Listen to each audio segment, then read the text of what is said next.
One race from the same place that make the same trip on the same ship.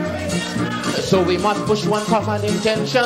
It's for a better life in the region. For we women and we children. That must be the ambition of the Caribbean and the Caribbean and the Caribbean.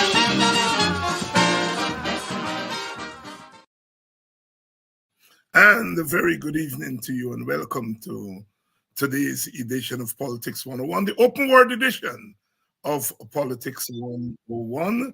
Professor Clive Thomas will be here along with Dr. Dennis Canterbury and Rohit Kanhai, who are both executive members of the Working People's Alliance. Rohit Kanhai is one of the co-leaders. Wherever you're joining us from, whether you're joining us from in Guyana, out of Guyana, welcome to Politics 101. Some of you, I know, are still recovering from the the defeat of the Vice President Kamala Harris in the American elections. And of course, so many of us are disappointed. But life goes on, and we have to continue to do the work that is needed to ensure that our electorates become much more informed on these issues so they can make choices that are based on that information. If you're joining us from Canada, good evening to you. Good evening to you, and welcome to Politics 101, the open word edition. Well, you know, sugar has been in the news quite a lot, and it has been revealed that we are coming to the end of the year, and my God, not even 40% of the target has been met, and the government continues to pump billions and billions of dollars into the sugar industry. The Working People's Alliance has called for a commission of inquiry, a new commission of inquiry into the sugar industry to determine where it is and what measures need to be taken. But that issue, the union, GAWU, has said that it is concerned, and this is a PPP union. The PPP itself has been quiet on the issue. Guy Suko has not said anything. So we are going to talk a little bit about that. The cash handout, 100,000 by the PPP, continues to dominate the news also. As you all know, the government decided that it is going to give the handout to all Guyanese. And Professor Clive Thomas, a couple of weeks ago, said all Guyanese, according to their definition, means voters. And he was proven correct when we got word from GCOM that the Minister of Finance, the Ministry of Finance, has requested the voters list. And they said that is the list that they are going to use to distribute the $100,000. Now, as we know, that list is a bloated list. That list is riddled with dead people who've died overseas, cannot be verified, and so forth. And that is the list that is going to be used to distribute the money. What are the implications there? What can happen with the government using the voters list to distribute this cash handout? Want to be careful, cash handout.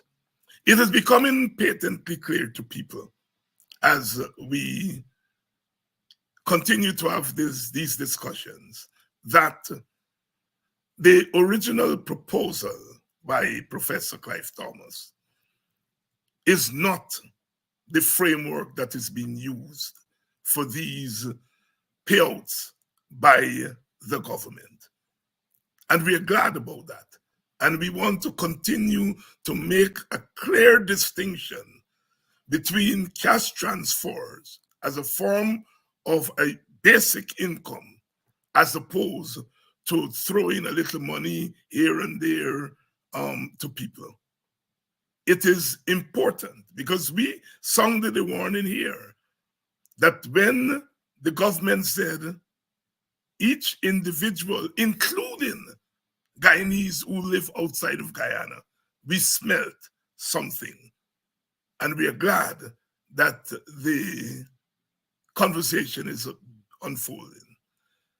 Barra Jagdeo continues to spin, outright lying, and you know that we have dealt with him here, is misrepresentation of Professor Thomas.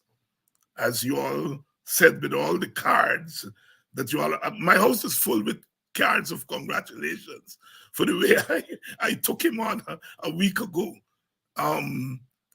Thank you all for giving us your feedback. I notice Clement, you're on, Joyce, David, someone is joining us here from Johannesburg in South Africa. Welcome to today's edition of Politics 101, or Open Word edition. Let me bring in our guests for tonight, Rohit Kanhai, Dr. Dennis Canterbury, and Professor Clive Thomas. Gentlemen, good evening and welcome to today's edition of Politics 101. Good evening, David. Good evening, Dr. Hayes. Good evening, David. Thank you all very much for coming on. The cash transfer proposal continues to dominate the news as people begin to make the distinction between what is a cash transfer as a form of basic income and handouts that are given to people. Professor Thomas, you a couple of weeks ago hit the nail on the head when you said that $100,000 per individual is really a payment to voters. Since then, we have heard that the government has requested the voters list from GCOM, and it is that voters list that they're going to use to distribute the resource, distribute the $100,000. What are the dangers of that, Professor Thomas? There are many dangers, David, but I would emphasize a couple of them. First of all, we know that traditionally, that voters list that we have at GCOM is a bloated list. It's a list that carries many dead bodies, people that we will never ever see again walking the streets of Guyana. And I think that it's an abomination because it allows room for using and abusing padding of that list. The second thing, and probably more important, is that the list does not find an original basis in any social category that we can think of in Guyana other than voters. It does not speak to the family. It does not speak to the household. It does not speak to any group within the community that is not a voter.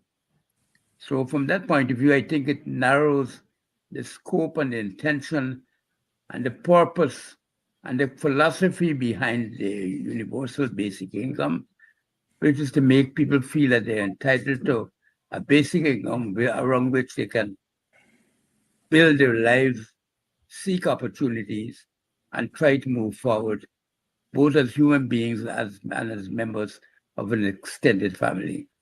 So I sort of condemn the list primarily on the basis that lacks a social unit as the basis of its calculation. It's based on who can vote, and because of that, it allows for political manipulation and for the tendency for it to become nothing more than a handout. Once it's a handout, it becomes the possibility that what leads us is the government's intentions and not the needs of the people in Ghana. I also believe that because it's going to be such an important, or should be such an important, socially based unit that guides its operation, that it should be rooted in law, it should be fixed, it should be time-based, so unbound, so that we know and people can plan their lives around it.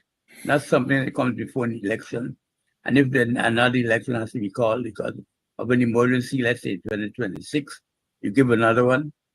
If another election is not called until 2030 when it's due, then you offer the next one.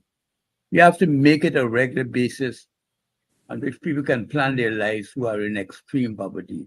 Because unless they have that capacity to have a control of some assets, productive assets, finance, that they could use in the marketplace to buy them and offer them opportunities to expand and their opportunities as workers, investors, and their needs of the family, whether in health, education, nutrition, then you will not have a basis for improving social life. So I think that we've taken those couple of points into consideration.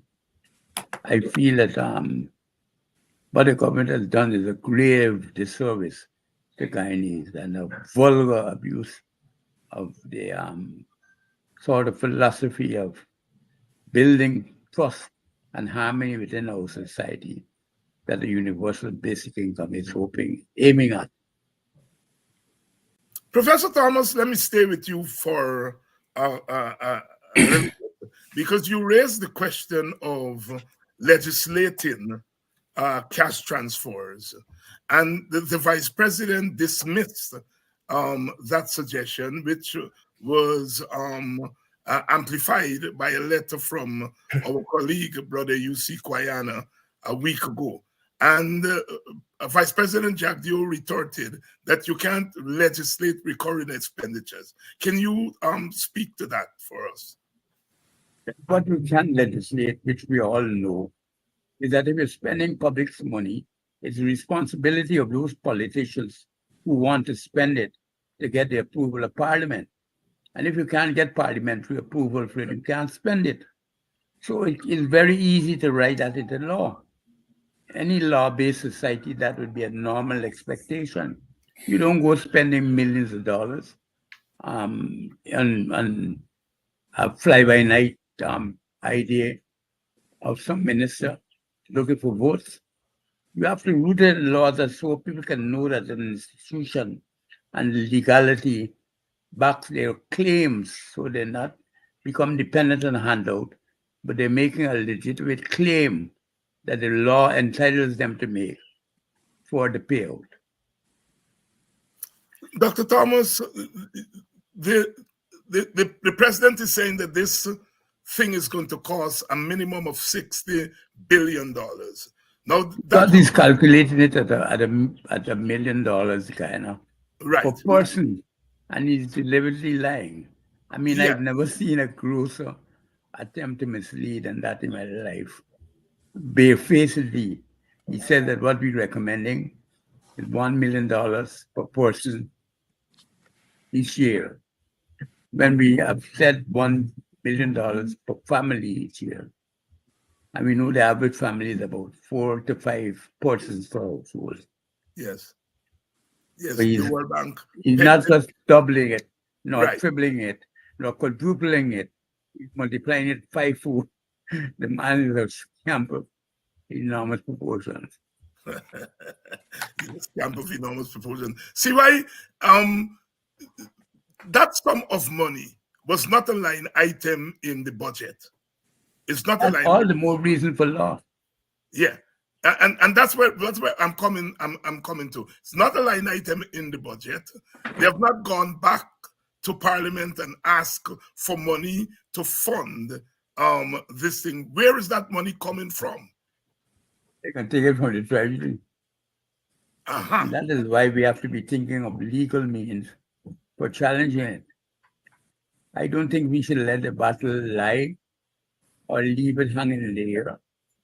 If they break the law, if they violate tradition and custom, we should mobilize politically to challenge it in whatever forum we're allowed to do it.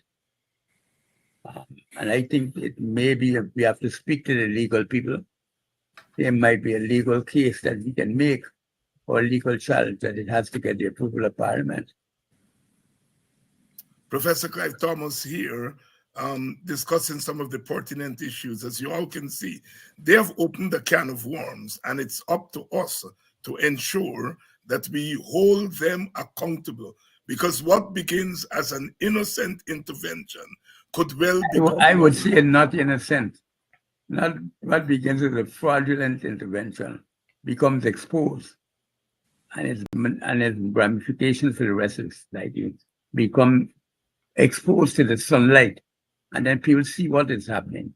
And this is the way that we make progress, because we take the legal or other action that is required, political and otherwise, to remedy this situation. This is the way in which we make progress. Nobody going to try that again if we stop them this time. Rohit Kanhai and Dr. Dennis Canterbury, let me bring the two of you in.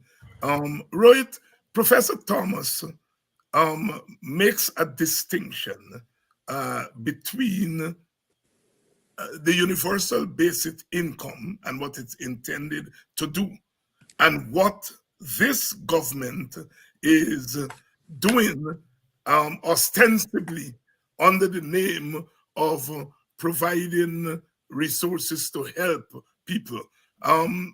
Please, if you will, expand on that important point of a distinction between a real universal basic income proposal and what, in effect, the government is doing.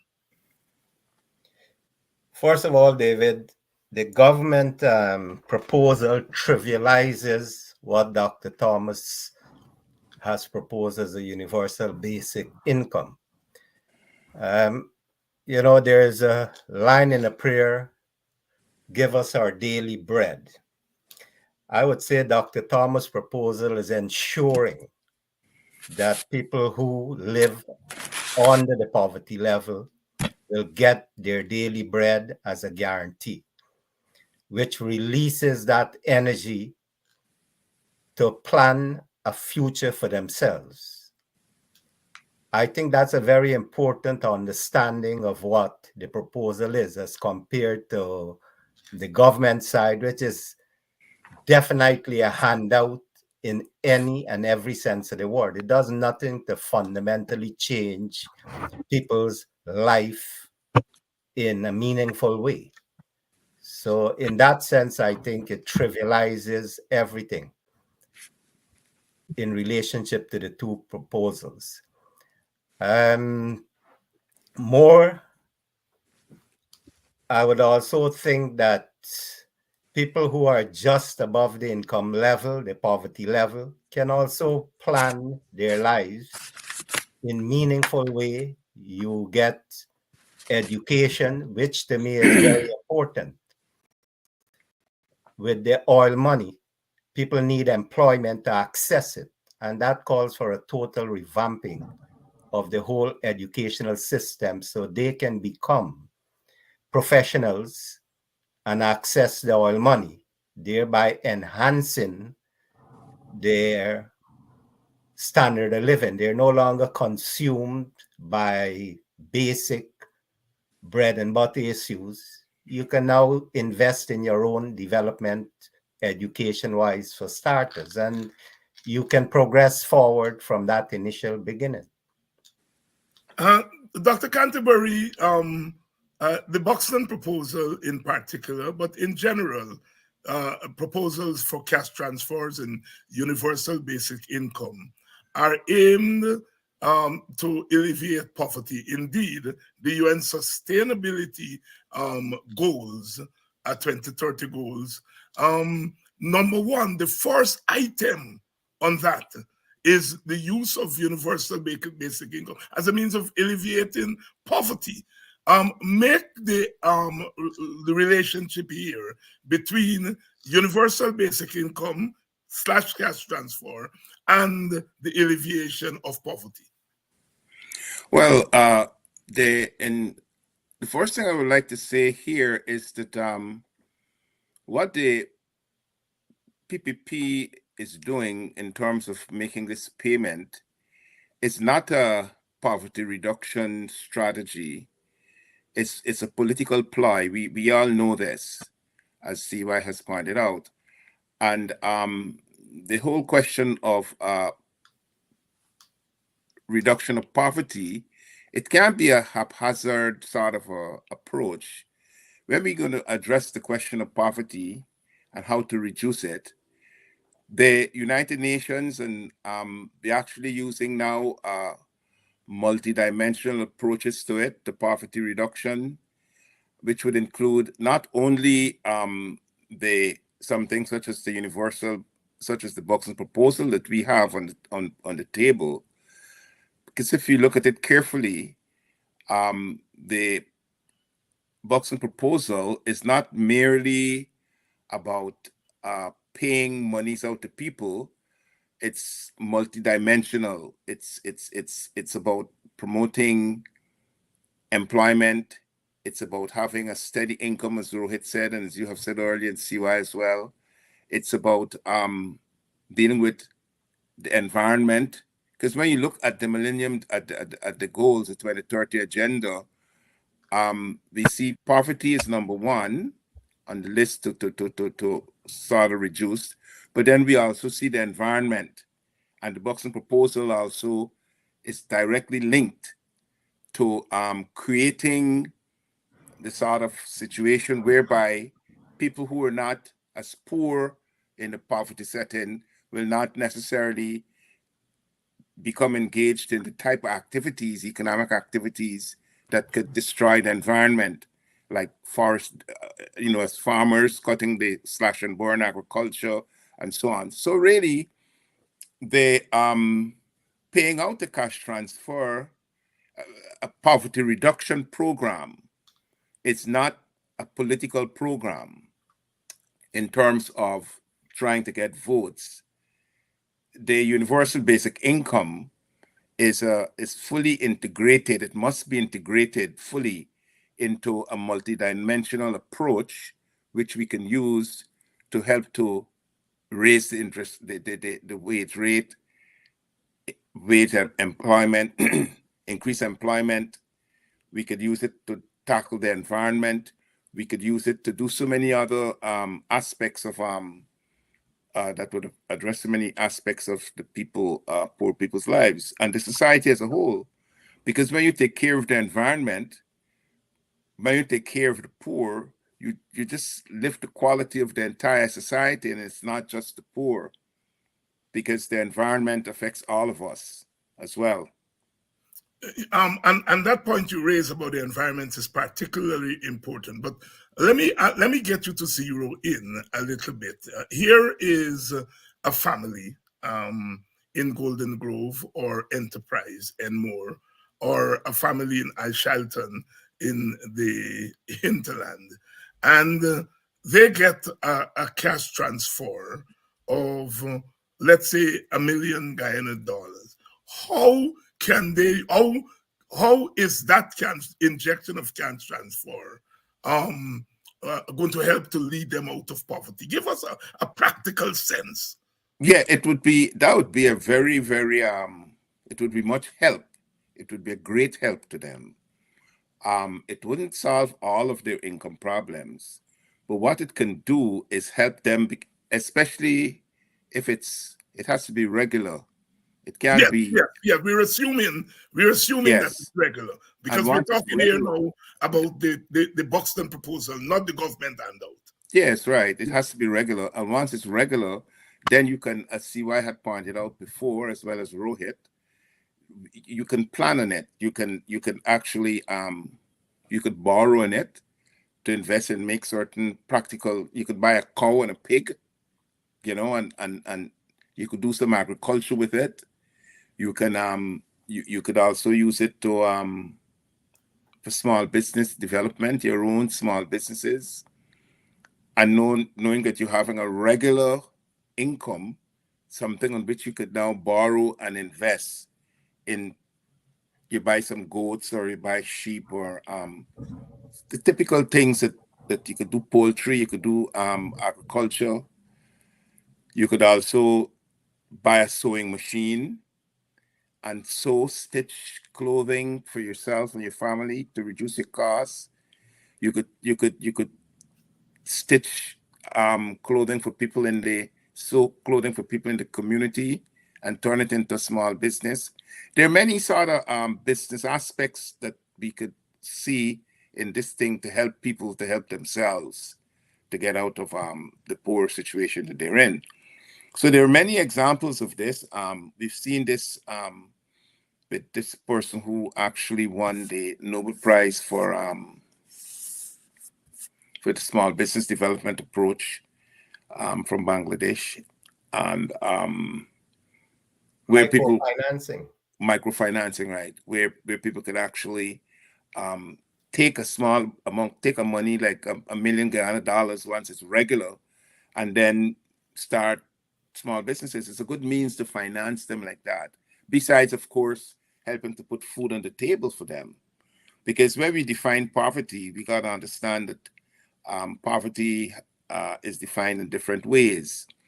And so we could deal with those who are in abject poverty or absolute poverty, depending on your poverty level. Even to put food on the table would be actually helping to bring them out of poverty. So that because poverty is not is a relative term, and the way how we might define poverty in one place might not be the same in another place. And of course, putting food on the table, they now would have the kind of income to put more nutritional food. Precisely. And that is a very important aspect. Let me go back to Professor Thomas. Professor Thomas, when you unveiled the Buxton proposal, of course, you did not invent the idea of a universal basic income. You were the first public person in Guyana to put it on the public agenda. In fact, there were high officials at that time who said they had never heard of the idea of a universal basic income. So what I want to ask you, because the vice president, as you said earlier, is saying that you were proposing giving each individual $1 million, when in fact you were proposing for each family, each household. But here is the question. He says that you did not put any thinking into it. You just threw out the figure. So what I want you to do here is to tell us what was your thinking. How did you arrive at that approximate figure at the time 6 years ago when you went to Buxton and unveiled what has now become known as the Buxton proposal? How did you arrive at that approximate figure? Many people may not know it because they are not following my particular career in detail. But for a long period of time, I was an expert, considered to be an expert in poverty and income levels at that full level in Guyana. And I had written a number of papers and books. I was consulted on a number of projects all over the region. And based on that, I'd come to the recognition that if we were to ever get a windfall set of income from any source, one of the priorities that we should utilize right away for removing poverty as a significant scourge in Guyana is by getting a universal basic income. Of course, the idea was not new. It was as old as trade unionism. I was also, as many people might not know, was a member of the TUC General Council. I was an active trade unionist. And my studies in that area led me to believe that the main problem of Guyana within the region was that although we had a lot of resources, and a lot of it is commodity-based, although some of it is service-based, like natural resources, when for environmental tourism and that type of thing. The main difficulty we contend with is that our workers are known for being cheap labor. By cheap labor, I meant labor that you could pay anything to and they would work. Because people are hard up, particularly in the hard days. People are stealing your rubbish bins. People are stealing your lampposts, whatever it came to be. The needs were so great. And you could get people to work for literally cents at a time. And I realized that if we had a basic income being paid to people, this would increase the reserve price for labor. That it would have a higher income level at which they would be tempted to work or be willing to work. Put it that way, not tempted, be willing to work. That is, they were going to the market, place and offer their labor if the wages rose above a certain level. I call that the reserve price of labor. And if we gave a basic income to all these households, the reserve price of labor would rise. And people would not take what we used to take in those days. For income, I used to get $890 as a professor at UG. That was my pay. And that was one of the highest pays in Guyana. $890 Guyanese. People would not take that. But people had to work. And based on the income distribution in the country, the very low wage at the bottom of the income scale made people take anything because they could get nothing better.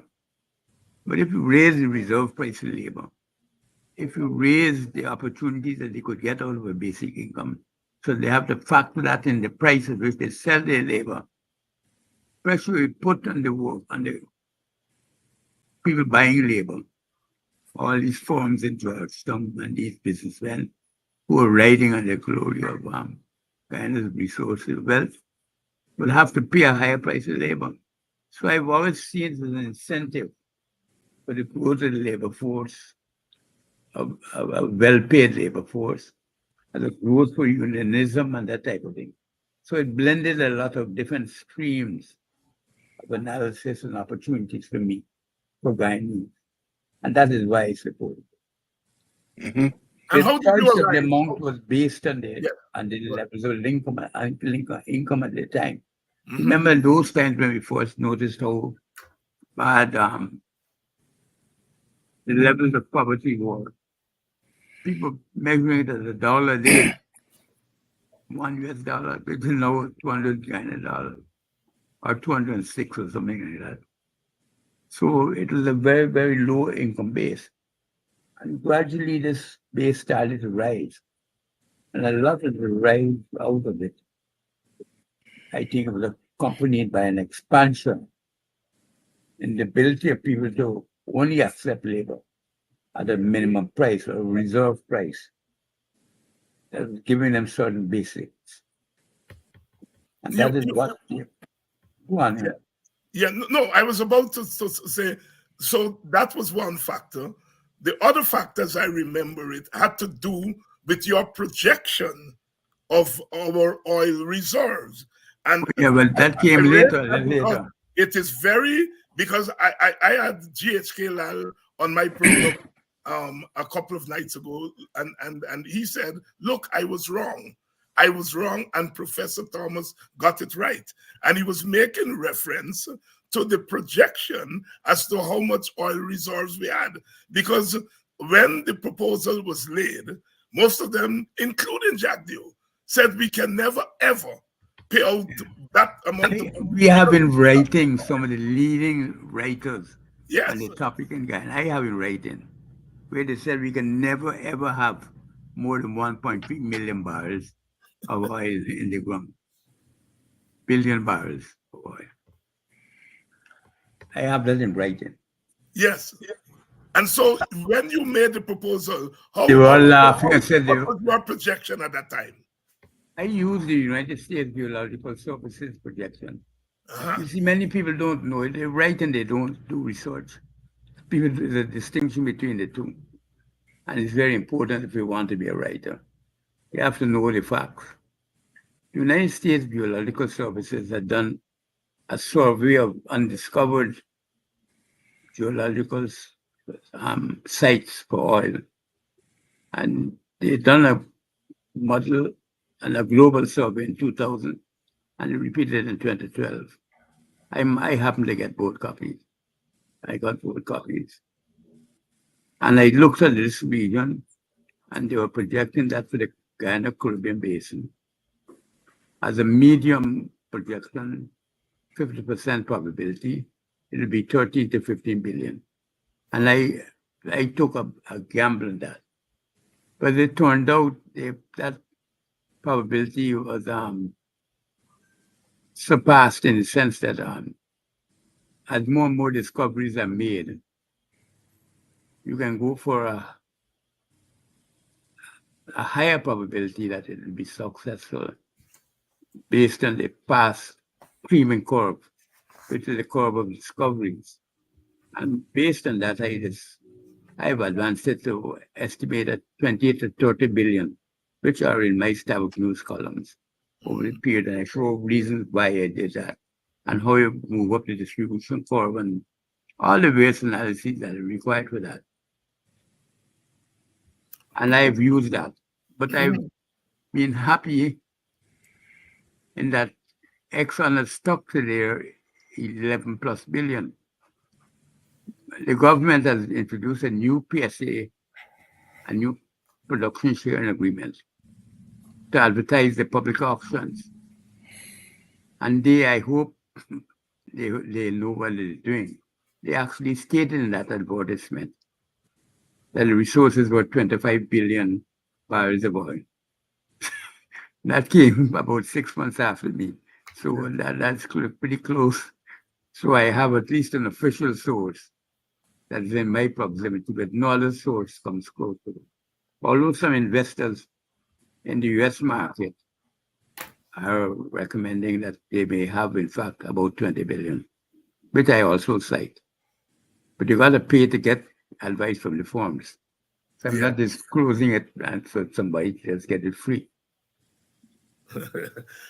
Professors, I remember it at the time, and I was on the stage with you when you made that first proposal. As the old people would say, I was there. You just did not throw out a figure of 5,000 US dollars. Of course not. Alternatively, you talk about a percentage of the revenues that come in. And I remember you would have thrown out about 10%.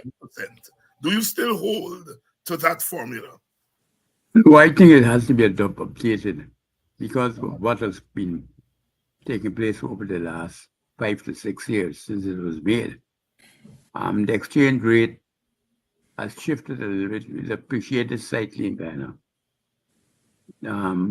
The price levels have increased so that the real value of the currency, both in Ghana and in the US, because remember it's structured on the US dollar.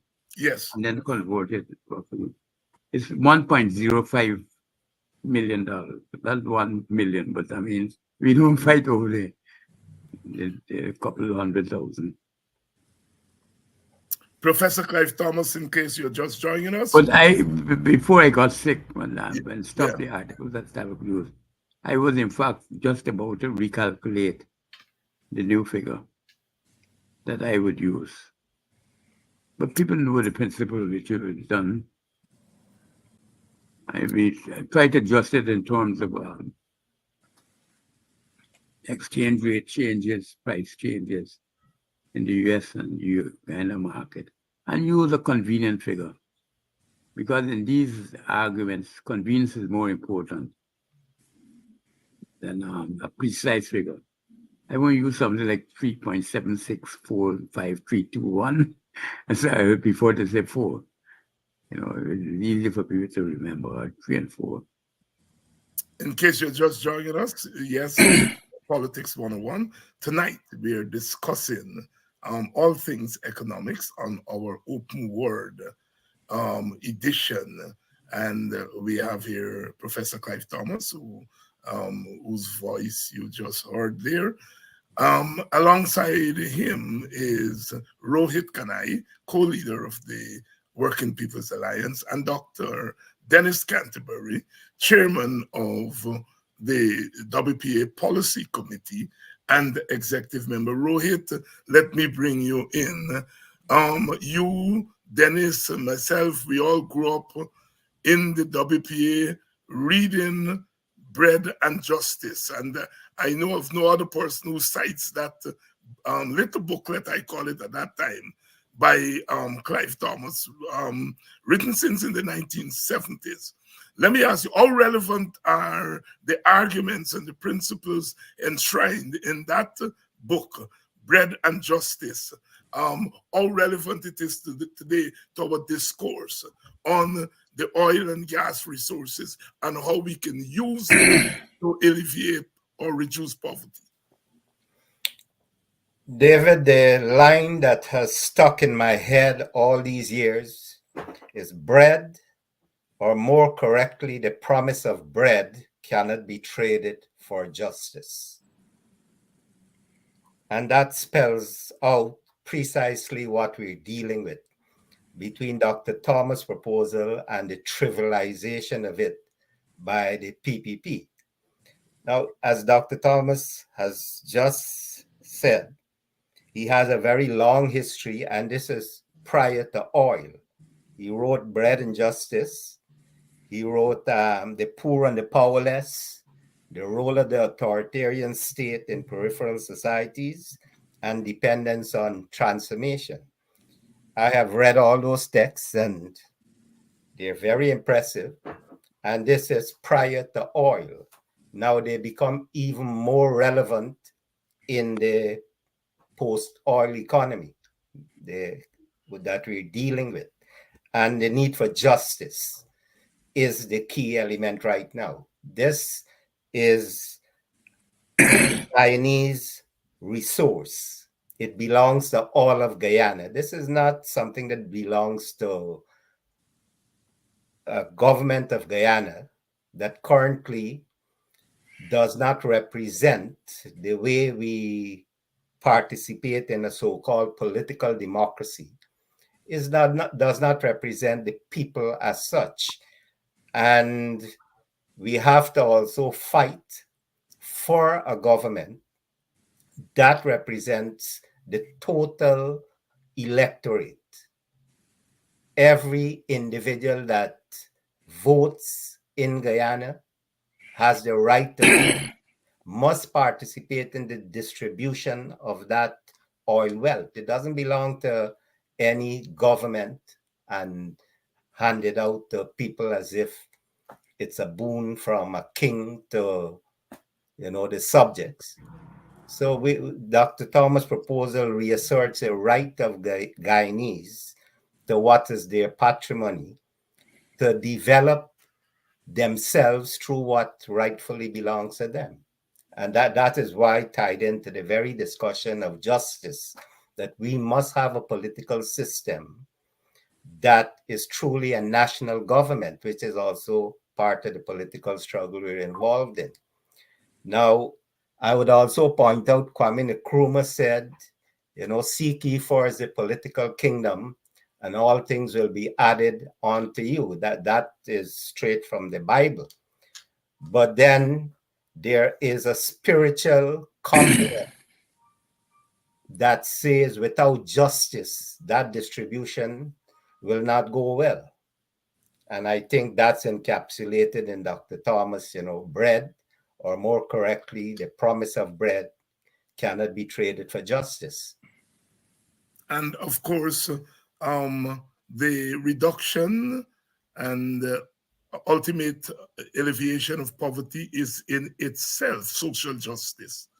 As you are arguing, and as Thomas argued in the 1970s, social justice, environmental justice, it's all tied up in that, because if we can reduce poverty, if we can set the energies of our people unbounded from poverty, then we open up the possibilities for a more just society. Dr. Dennis Canterbury, we have had the debate whether the individual or the family / the household is the way to go when we are dealing with the cash transfer.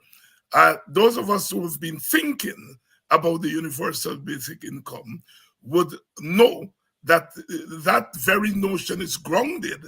It's grounded in the notion of the family as a unit. And Clive at the beginning says that, you know, if you say I'm giving it to every voter, there's no unit to ground it in.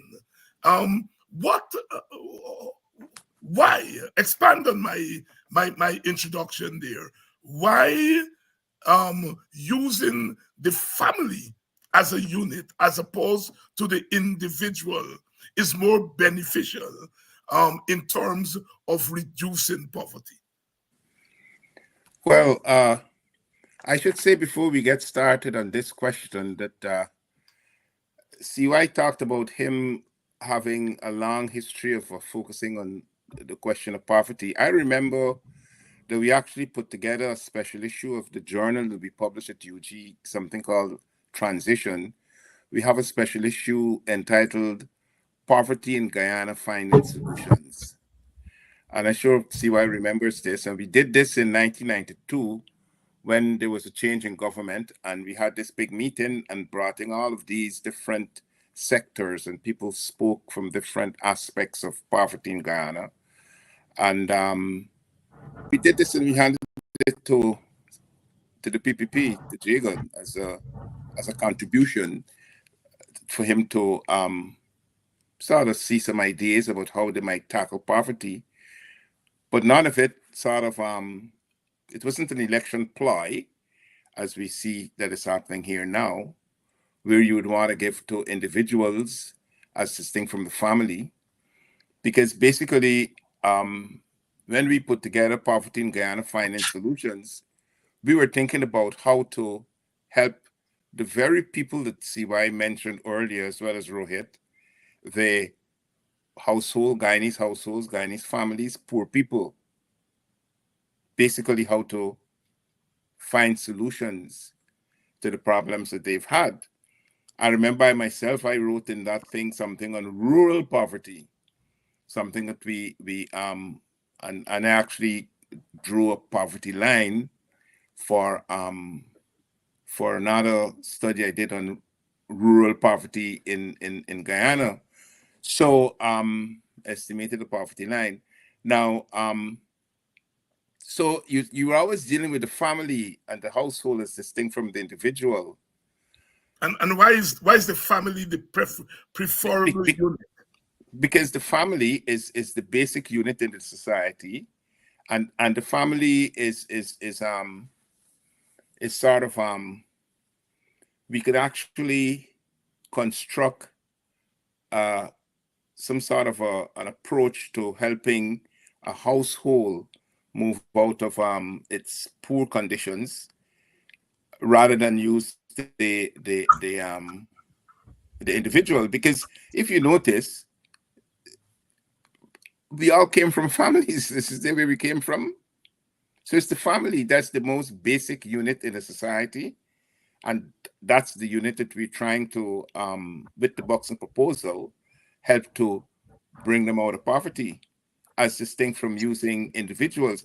The individual approach that was suggested by some of our people on the other side is by the government and by the former finance minister.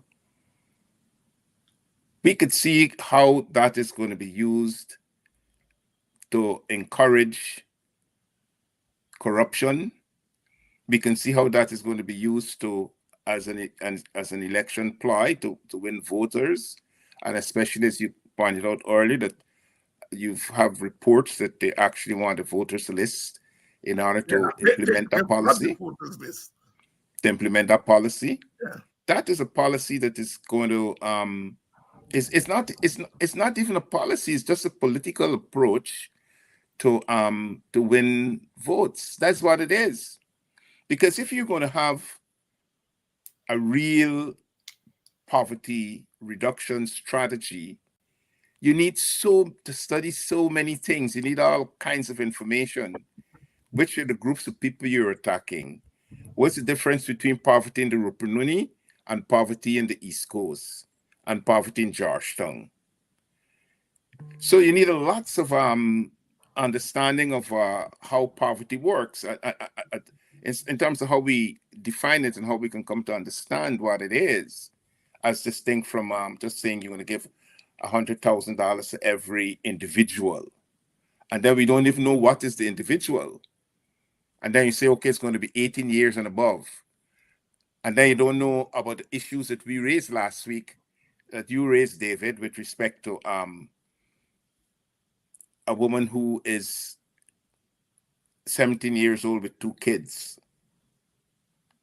So if you deal with the family, you take care of all of those kinds of problems, because you can have single parent family, you can have a family with 2 husband and wife, or common law family, all kinds of family structure, all kind of family types you can have. And one of the important things that we should really try not to overlook is a point that Clive made last week. This whole question of the struggle that the very PPP carried out, Dr. Jagan, for recognition for Hindu marriages and the Hindu family. Because remember, the colonials never used to give to certain people certain benefits, but they never recognized the wedding, the marriage under quote unquote bamboo. Bamboo, yes, they used to call it. So they had a struggle to get the family recognized. And now, Dr. Jagan wrote about it in his book, The West on Trial. And now the very PPP is saying, let us go with individuals rather than the family, which you had to struggle hard to get them to recognize the family. Dr. Dennis Canterbury, executive member of the WPA, himself a political sociologist, economic sociologist. We now deal with interdisciplinarity, and he is chairman of the Working People's Alliance Policy Committee. You all have heard it. The clear distinction between the Buxton proposal that is being put forward by the WPA and what the PPP is doing. The objective of our proposal is to reduce poverty, to help you out of poverty. The objective of what the PPP is doing is to give you a small piece to get a vote, and they're not interested in reducing poverty.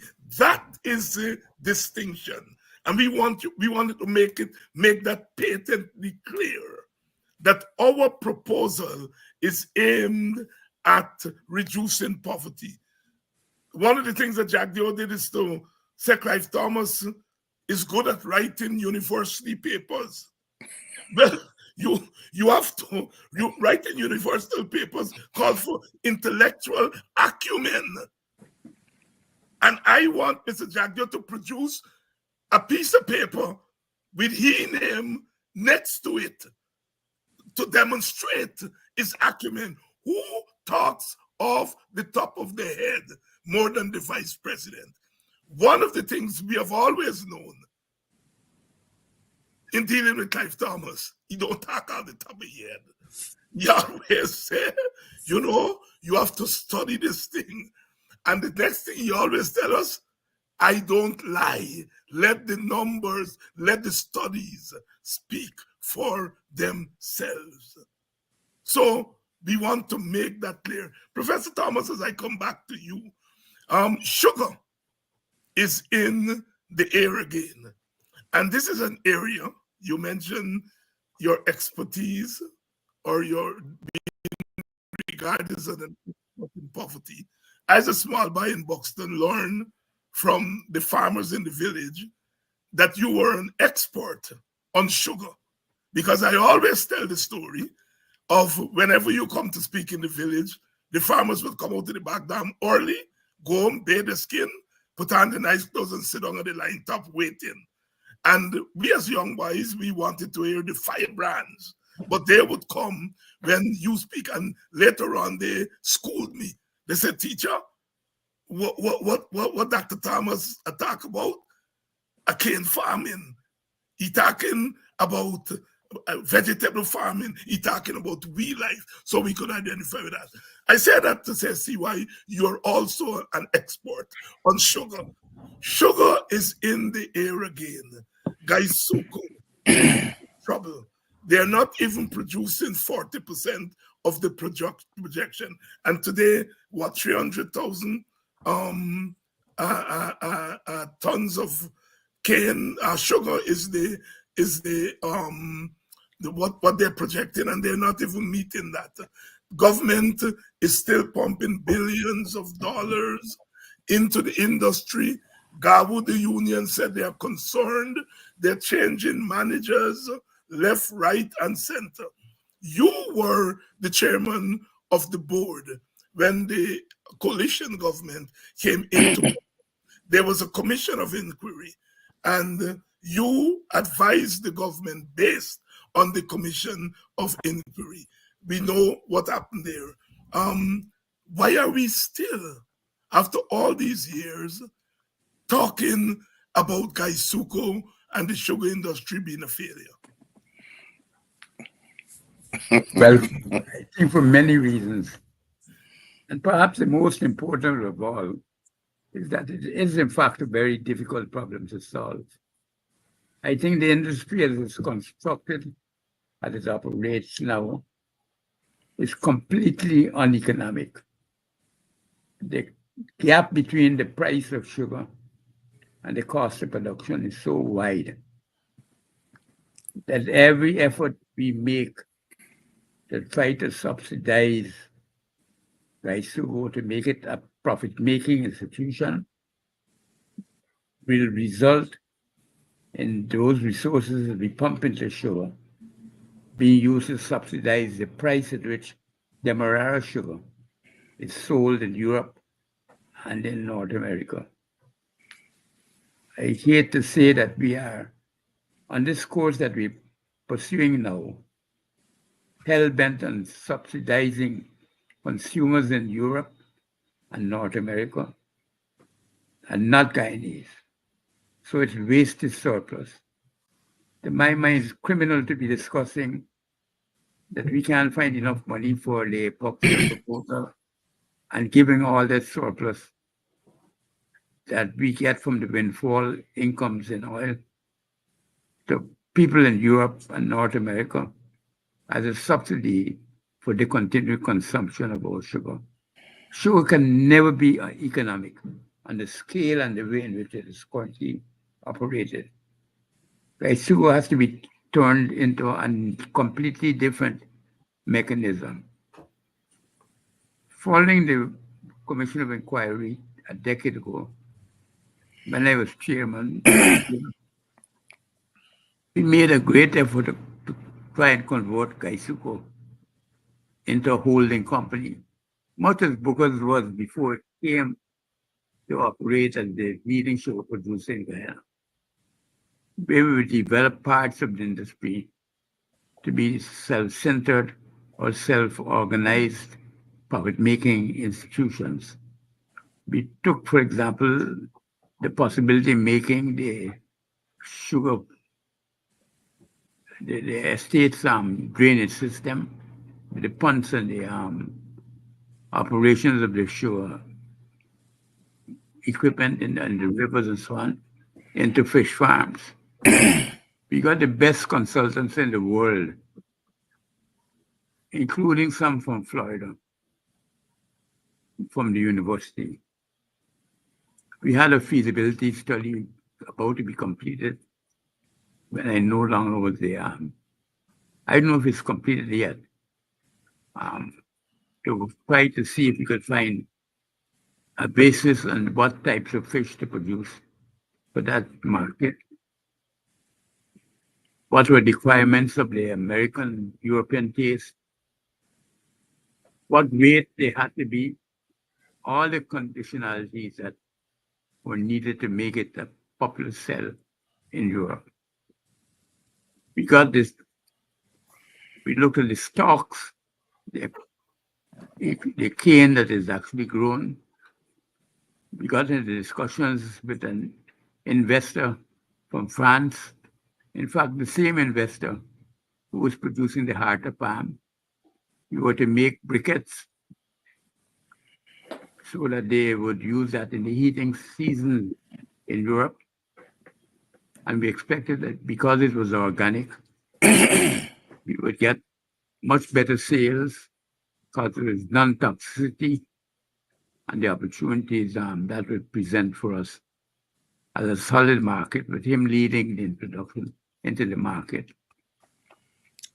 We even had experts look at the antiquities of the sugar industry and the estates in Kaisuku, because we were advised by experts that all that thing we call junk, including the railway line that we nationalized and abandoned, would make a very valuable source of antiquities for sale in the European and North American market, where the price was paid based on the scarcity of value of the items we found. He came down several times to visit us, and we thought that we were making successive progress in that way. We got consultants to convert the agricultural sector and the housing and equipment that it had into some form of tourism, where we would rent the estate houses and some of the facilities and like that to locals or to people from the region, because they were pretty well appointed, majestic homes, high stairways. You would never imagine the luxury of existence in some of that architecture of the estate years. So we did a lot of things in relation to that. We had agricultural tourism being planned, because we realized that sugar could not survive on its own. So we converted into a holding company. These other industries that we're talking about would be spin-offs, but would be profit-making spin-offs. And the sugar industry will be turned into basically producing the essential sugar we needed for domestic consumption, maybe a little bit for the market in the West Indies, West Indies Sugar Association, and for some firms that were highly dependent on Guyana sugar for their operations, like the liquids and so on, produced by some of the firms selling soft drinks and things like that, alcohol, wines and rum and so on. So that was the model we had. But we knew that this cannot be turned around on a dime. The estate was a big albatross over everybody's necks. You can't turn around a thing as complex as that in the space of a year. It would take a few years, and we needed the commitment and the support of the politicians to make it possible. The commission of inquiry that the government set up prior to this had charted the way forward and gave us in the board, I was chairman, non-executive chairman, the way in which we would operate that industry and how we'd work. Midway into that, the sugar farm started complaining. Kaisuku had that problem to deal with the workers, getting workers. We had to close. Some estates came up as becoming unnecessary, like Wales and that type of thing, because of the way in which the sugar was being processed, then the cane into sugar. Hard decisions had to be made. And the politicians all panicked. And Holder, who was our minister, was put in a tight spot because he could never please his colleagues. So eventually he yielded to pressure. And we never pursued the efforts. But I can tell you that we can never, ever make progress with that sugar industry as long as the political challenges remain as they are. And people fight for vested interests over it. It has to be a collaborative effort of all governments, stakeholders, including the opposition, what's formal parts of the government as the opposition.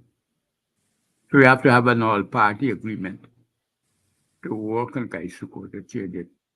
Other than that, it's a funnel for you wasting the surplus that we get from oil. So I totally oppose any effort to try to make it a success. It can't ever be. The gap between cost and the price we get in the world market is too huge. The cost is more than double the price at which we sell the sugar, even in the protected markets. Mm-hmm. You can't ever get out of that. So what is happening in 1 year, it may get a little bit of success because the rains and the infrastructure might hold up, and you get a good harvest and you get some good money.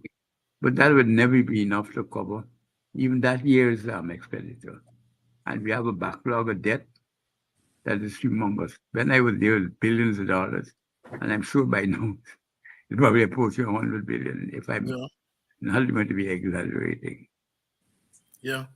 Your party, the Working People's Alliance, we have called that saying that we would support a decade after that commission of inquiry, we would support a new commission of inquiry. I think that's a sensible thing to do, because what we need more than ever is a political consensus to solve the problem. Because once people begin to tug at it, because remember the important voting base for the PPPC. So they will always be wanting to be opportunistic in relation to it. Opportunistic in relation to it. Rohit Kanhai and Dennis Canterbury, as we wind down this program, your closing thoughts. You know, listening to CY talking about the sugar industry, I remember the days when we, at the specific day when you went to the natural sciences faculty at UG to deliver a talk on the threat and the challenge, on the sugar sucrochemistry. And I remember you telling them then, this was, I think was in the 1970s, if I'm not mistaken. You were saying to them, look, we need to get out of sugar and we need to do just as you just said there. This was in the 1970s. So you wrote a book about it, and that book called The Threat or the Challenge. At first, we used to call it The Threat or the Promise, but when it published, it came as Threat and the Challenge.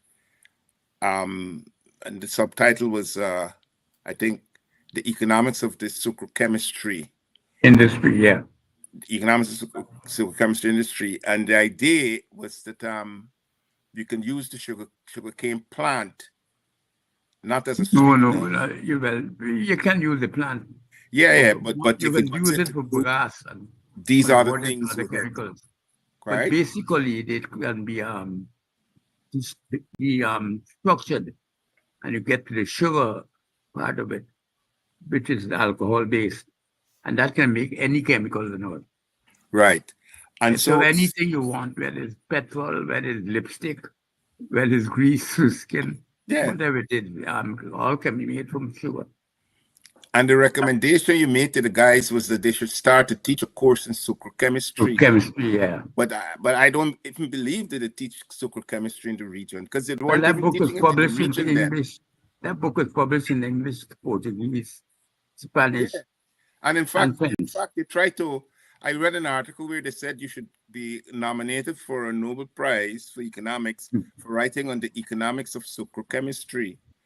I remember the article back then in the Caribbean Contact, I think was P.I. Gomes wrote it, and saying that there was kind of a move in the region to get you nominated for the Nobel Prize in Economics based off of that study and some others that you did, because they don't give it for this one book. But Right. Rohit Kanhai, your closing thoughts?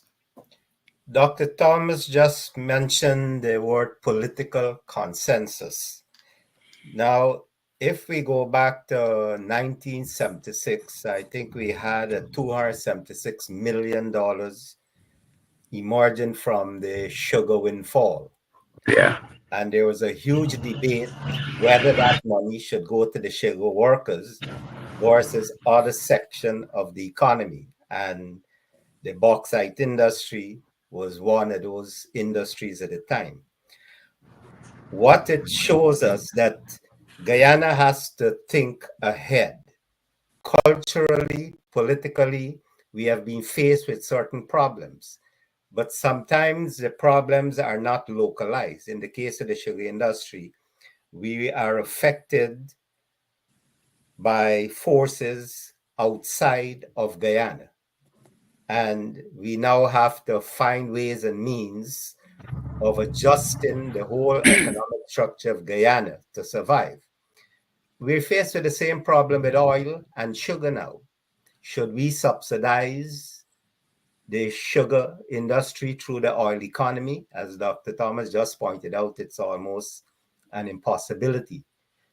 So as long as we do not find a political consensus, we will have everything to divide us on political grounds. So I think the most important thing is a political consensus, which will force us with the oil money. How do we arrive at a political consensus when it comes to the distribution of oil resources on an equitable basis, having political consensus? Rohit Kanhai, co-leader of the WPA, Dr. Dennis Canterbury, chairman of the WPA's policy committee, and Professor Clive Thomas, who needs no introduction. Gentlemen, thank you all so much for coming on to this week's edition of Politics 101, the open word edition, where we talk anything that has to do with economics. But economics is not just a singular discipline. It is rooted, of course, in our socio-political and cultural realities. Thank you all very much. Thank you, David. And to your audience, we continue to do what we are called upon to do at this juncture in our history. We are faced with challenges, but those challenges can be surmounted. And we continue to bring information to you and to bring the kind of analysis that goes along with the information. Ultimately, our objective is justice. Justice for the impoverished people, moving them out of poverty. Justice for our national community, because as post-plantation societies, we still have a destiny. And that destiny is to shrug off ultimately all the vestiges of colonialism and slavery that went before. Our task is a heavy task, but it's not a burden that we cannot carry to its logical conclusion. We continue to do it. Tomorrow night, I'm going to analyze the American election, and I hope to have some friends with me to do that. But for now, as you know, we say we love you. And that love comes from a sense of community, a sense of our Guyanese-ness, and very importantly, a sense of our Caribbean-ness. We're not giving up on the Caribbean because we are part of that larger family. Good night, and I'll see you all tomorrow night. One race from the same place that make the same trip on the same ship. So we must push one common intention. It's for a better life in the region. For we women and we children. That must be the ambition of the Caribbean.